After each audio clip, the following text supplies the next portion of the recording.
There is something about watching roads from different parts of the world that I've always found fascinating. The way the streets look, the signs, the little details that make each place unique.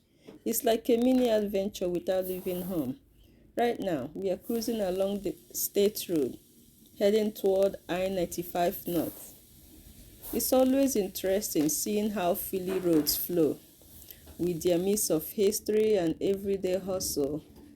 If you are like me and enjoy these little road trips, stick around, there is more to come.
Nothing beats beach sands in Ibiza. I'm tryna lock eyes with Mona Lisa. Sam, at the port, 5-star rooms, Singapore.